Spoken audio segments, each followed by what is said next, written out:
Hello అండి, welcome back to my channel. అందరూ ఎలా ఉన్నారు? బాగున్నారా? అయితే అందరికీ హ్యాపీ సండే.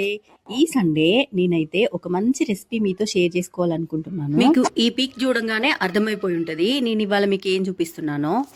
చికెన్ అంటే ఎవరికి ఇష్టం ఉండదు చెప్పండి? పిల్లల నుంచి పెద్దవాళ్ళ దాకా అందరికీ చికెన్ ఫేవరెటే కదా. మనందరికీ ఫేవరెట్ అయిన చికెన్ తోనే ఇవాళ మీకు హెల్దీగా చికెన్ పకోడీ చేసి చూపిద్దాం అనుకుంటున్నాను. ఏది ఒకసారి ఫేస్ తనిగించుకోండి. అదేంది ఈ అక్క చికెన్ పకోడీ అంటుంది, మళ్ళీ హెల్దీ అంటుంది? పకోడీ అంటేనే నూనెలో మునిగి తేలేదు కదా, హెల్దీ ఎట్లయితుంది అనుకుంటున్నారు కదా. ఎస్, పకోడీయే చేస్తా, అది కూడా హెల్దీగా చేస్తా. అదే అండి, నూనె వాడకుండా చేస్తే హెల్దీయే కదా. ఈ మధ్య మనం ఎయిర్ ఫ్రైయర్ కొన్నాం కదా, దాన్ని వాడకుంటే అస్సలు బాగోదు. ఎయిర్ ఫ్రైయర్ లో ఆయిల్ లేకుండా చికెన్ పకోడీ చేసేద్దాం రండి. ఏం వాడకవయ్యా, అబ్బో బాగా వాడుతున్నావు కదా. ఎయిర్ ఫ్రైయర్ లో చికెన్ పకోడీ చేసుకోవడానికి ముందుగా మనం చికెన్ అయితే మంచిగా మ్యారినేట్ చేసి పెట్టుకోవాలి. ఎంత ఎక్కువసేపు మ్యారినేట్ చేసుకుంటే పకోడీ అంత మంచిగా వస్తుంది. మళ్ళీ ఇక్కడ ఎక్కువసేపు అంటే రోజులు ఏం కాదు, ఒక 3 to 4 hours మ్యారినేట్ చేసి పెట్టుకోవాలి.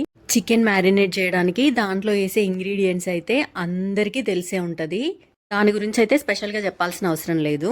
పకోడీ కోసం అయితే జస్ట్ ఒక 2-3 ఇంగ్రీడియంట్స్ ఎక్కువగా యాడ్ చేయాల్సి వస్తుంది. అవేంటో ఇప్పుడు చెప్తాను.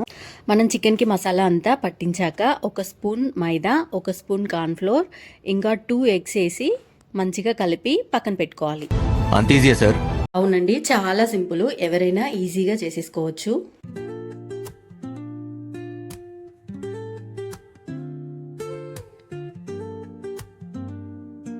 ఇప్పుడు 3 to 4 hours మ్యారినేట్ అయిన చికెన్ని తీసుకొని ఇట్లా ఎయిర్ ఫ్రైయర్ బాస్కెట్లో వేయాలి. నేను ఫస్ట్ టైం ఎయిర్ ఫ్రైయర్లో చికెన్ పకోడీ చేసినప్పుడు బటర్ పేపర్ అయితే యూజ్ చేశాను. తర్వాత చేసినప్పటి నుంచి అసలు బటర్ పేపర్ అయితే వేస్తలేను. బటర్ పేపర్ వేస్తే ఏంటంటే చికెన్ కొంచెం మెత్తగా ఉంటుంది. బటర్ పేపర్ వేయకపోతే చికెన్ అనేది చాలా క్రిస్పీగా వస్తుంది. నాకు ఇంకా మా పిల్లలకి చికెన్ పకోడీ ఇట్లా క్రిస్పీగా ఉంటేనే ఇష్టం. సో అందుకే నేను బటర్ పేపర్ యూజ్ చేస్తలేను. మీకు ఎవరికైనా చికెన్ మెత్తగా కొంచెం జ్యూసీగా కావాలనుకుంటే మీరు బటర్ పేపర్ వేసి చేసుకోండి, మంచిగా వస్తుంది. ఇంకా చికెన్ అయితే ఇట్లా మంచిగా ఈవెన్గా స్ప్రెడ్ చేసుకొని బాస్కెట్ని అయితే మనం ఎయిర్ ఫ్రైయర్లో పెట్టేద్దాము. ఇంకా చికెన్ పకోడీ కోసం అయితే మన ఎయిర్ ఫ్రైయర్లో టెంపరేచర్ని అయితే 180 degreeకి సెట్ చేశాను. ఇక టైమర్ అయితే 10 minutesకి పెట్టేశాను.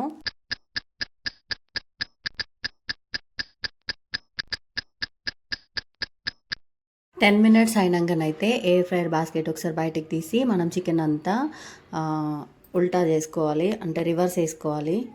బటర్ పేపర్ లేకపోతే మనం ఈజీగా రివర్స్ చేయొచ్చు, బటర్ పేపర్ ఉంటే అది రివర్స్ చేయడం కొంచెం కష్టమే. నాకు ఫస్ట్ టైం తెలియదు కాబట్టి నేను బటర్ పేపర్ యూజ్ చేశాను.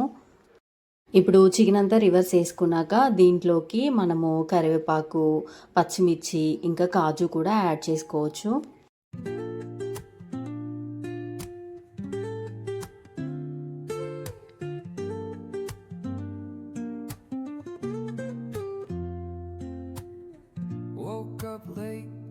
నేను ఫస్ట్ టైం చేసినప్పుడు కాజు అయితే యాడ్ చేశాను. సెకండ్ టైం బాస్కెట్లో చికెన్ పకోడీ పెట్టినప్పుడు దాంట్లోకి కాజు వేయలేను.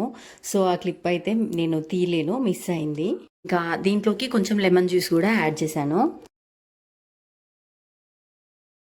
నాకు టేస్ట్ చూస్తే కొంచెం సాల్ట్ తక్కువైనట్టు అనిపించింది, సో కొంచెం సాల్ట్ కూడా ఈ స్టేజ్లోనే యాడ్ చేశాను.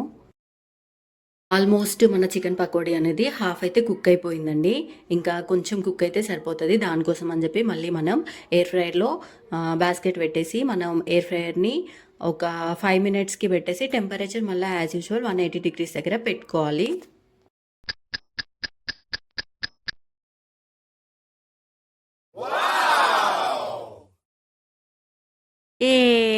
ఇప్పుడు మన హెల్దీ చికెన్ పకోడీ అయితే రెడీ అయిపోయింది. చూడ్డానికి చాలా బాగుంది కదా ఫ్రెండ్స్, టేస్ట్ కూడా చాలా సూపర్గా వచ్చింది. నేను మీకు ముందే చెప్పాను కదా, బటర్ పేపర్ వేస్తే కొంచెం మెత్తగా వస్తుంది చికెన్ అని చెప్పి, కొంచెం మెత్తగా వచ్చింది. ఇప్పుడు మన జడ్జెస్ని అడుగుదాం రండి, టేస్ట్ ఎట్లుందో.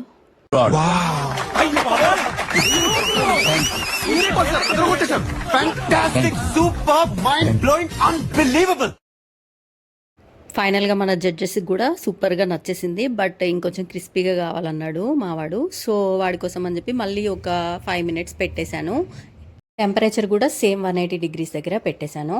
ఇంకా ఇవాళ వీడియో అయితే ఇదే friends, healthy chicken pakodi recipe. ఇంకా నేను చేసిన చికెన్ పకోడీ ఎట్లొచ్చిందో కామెంట్స్లో చెప్పడం మాత్రం మర్చిపోవద్దు. అట్లనే వీడియోకి ఒక లైక్ చేయండి, షేర్ చేయండి. ఇంకా కొత్త వాళ్ళు ఎవరైనా నా వీడియోస్ చూస్తున్నట్లయితే సబ్స్క్రైబ్ చేసుకోండి.